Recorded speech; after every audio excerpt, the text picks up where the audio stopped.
Դոնալդ Թրամփը նոր մաքսատուրքեր սահմանեց այն բանից հետո, երբ Գերագույն դատարանը նրա սահմանած նախորդ մաքսատուրքերն անօրինական համարեց։ Նախորդ տարի ապրիլին Թրամփը, ով մաքսատուրքեր սահմանելու նկատմամբ առանձնակի հակում ունի, երկրի ազատագրման օր հայտարարեց ու սահմանեց 10-ից 50% մաքսատուրքեր աշխարհի գրեթե բոլոր երկրներից ապրանքների ներմուծման վրա։ Indonesia, Malaysia, Cambodia, oh look at Cambodia, United Kingdom 10%, South Africa, Brazil. Նա վստահ էր, որ ԱՄՆ-ն հայտնվել է ճգնաժամային իրավիճակում այն պատճառով, որ երկիրն ավելի շատ ներմուծում է, քան արտադրում։ Ուստի կրկին գործի դրեց իր, այսպես ասած, փրկչի կախարդական փայտիկը, գրիչը, որով դրված գրեթե բոլոր ստորագրություններից հետո աշխարհը ֆորս-մաժորային լարվածություն է ապրում։ Եվ այժմ Թրամփի ձեռնարկած, այսպես ասած, ազատագրումից գրեթե 1 տարի անց Գերագույն դատարանը որոշել է Թրամփն այս ողջ ընթացքում ապօրինի մաքսատուրքեր է գանձել։ Միջազգային արտակարգ տնտեսական լիազորությունների մասին 1977 թվականի օրենքը,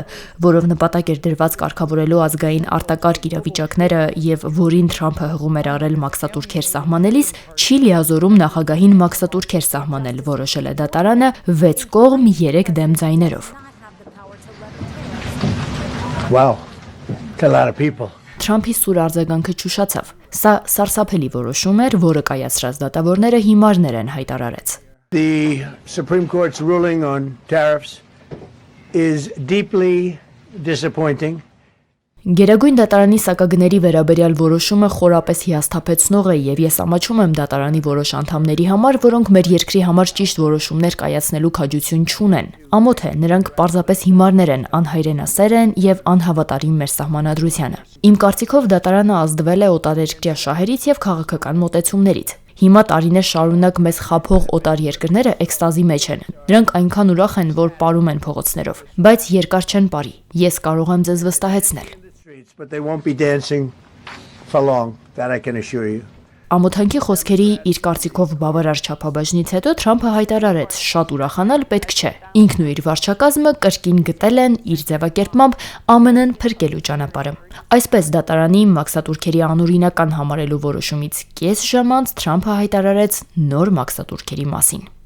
In order to protect our country, a president can actually Մեր երկիրը պաշտպանելու համար նախագահը կարող է ավելի շատ մաքսատուրքեր սահմանել, քան ես գանձում էի վերջին 1 տարվա ընթացքում։ Չնայած ես վստահ եմ, որ Գերագույն դատարանը դա չէր ուզում անել, բայց այս որոշումը առևտուրը կարգավորելու եւ սակագներ սահմանելու առումով ավելի ուժեղացրեց մեզ։ Մենք կարող ենք օգտագործել այլ օրենքներ։ Այսօր ես կստորագրեմ 10% համաշխարհային մաքսատուրք սահմանելու հրաման արդեն իսկ գործող մեր սովորական մաքսատուրքերից բացի։ Եվ մենք նաեւ նախաձեռնում ենք մեխանիզմներ մեր երկիրը այլ երկրների եւ ընկերությունների անարդար առևտրային պրակտիկայից պաշտպանելու համար։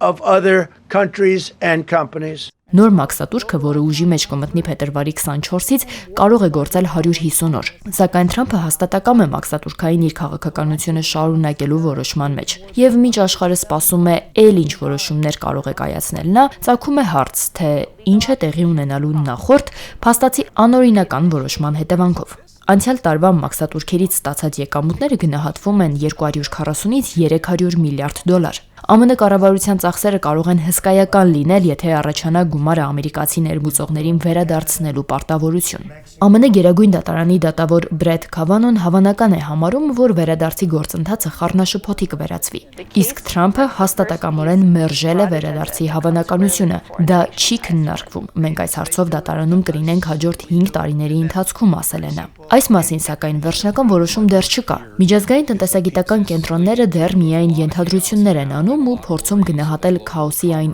ողջ խորությունը, որը կարող է առաջանալ եւ գանձված մաքսատուրքերը վերադարձնելու եւ չվերադարձնելու որոշման դեպքում։ Մինչ այդ աշխարհի ուշադրությունը շարունակում է սևեռված մնալ Թրամփի գրչին, որը իր իսկ խորը համոզմամբ փրկում է Ամերիկան, աշխարհը, հազարավոր մարդկանց կյանքեր, իսկ նրա քայլերի տրամաբանությունը հասկանալ փորձողների մոտ երբեմն սարսափի նմանվող զգացողություն է առաջացնում։